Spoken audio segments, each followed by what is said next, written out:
Watoto hawakuomba kuzaliwa, bali waliletwa kama zawadi ili walindwe, wafundishwe, wapendwe na waheshimiwe. Kila unyanyasaji wanaopitia, kila tone la machozi wanalolalia na kila siri wanayobeba moyoni mwao huacha doa lisilofutika maishani mwao. Leo tunazungumzia ukweli mzito ambao unasema mtoto si siri, ripoti unyanyasaji. Kwa sababu ukimya wetu unalinda unyanyasaji na kuendelea kuua matumaini ya mtoto mmoja baada ya mwingine. Mimi ninaitwa Muhere Madam.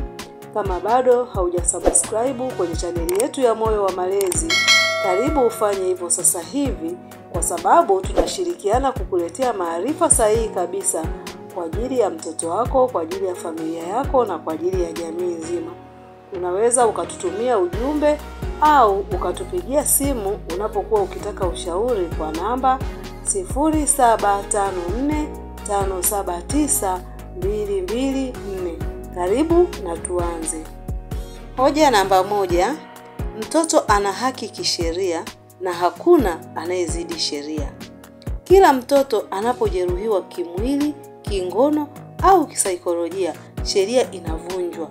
Wengi wananyamaza kwa kisingizio cha ni mambo ya kifamilia au tutaishia aibu. Lakini kumbuka, unyanyasaji si swala la heshima ya familia, ni kosa la jinai. Haki ya mtoto ni ya msingi, na yeyote anayezuia au kuficha naye anashiriki katika uhalifu. Hoja namba 2, unyanyasaji huanza kwa siri, lakini huua ndoto kwa uwazi. Mtoto anayenyanyaswa huisha polepole, anapoteza kujiamini, akili hukosa utulivu, ndoto zinakufa na baadaye anaweza kukulia majeraha yasiyotibika. Siri unayoficha leo inaweza kuwa chanzo cha ulevi, uhalifu, msongo wa mawazo au hata kujiua kwa mtoto kesho. Ukimya wetu leo ni machozi yao kesho. Hoja namba 3, mnyanyasaji mara nyingi yupo karibu, ndio maana ni lazima kuripoti.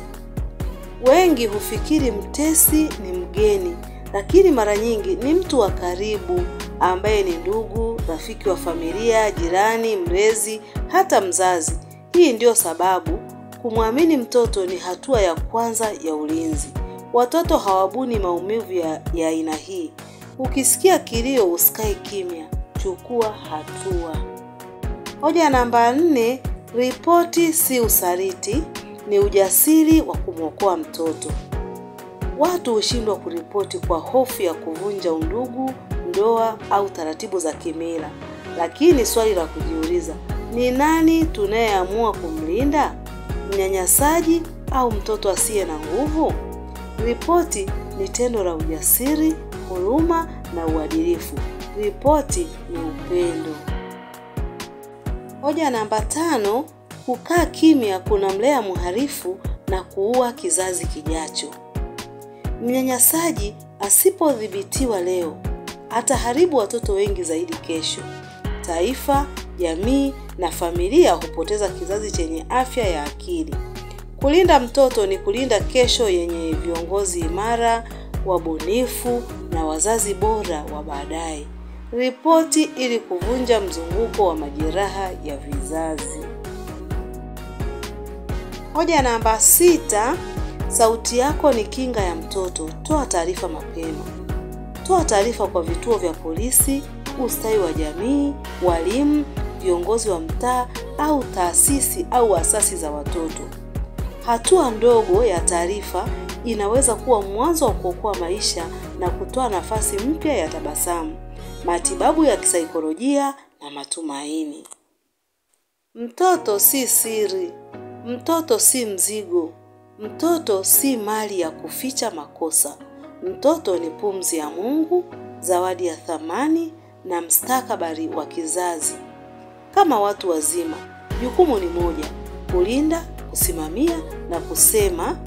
Leo chagua kuwa sauti ya mtoto asiyeweza kujitetea. Chagua kuripoti, kwa sababu Wakati mwingine kuokoa maisha ya mtoto unaanza na sauti yako moja tu.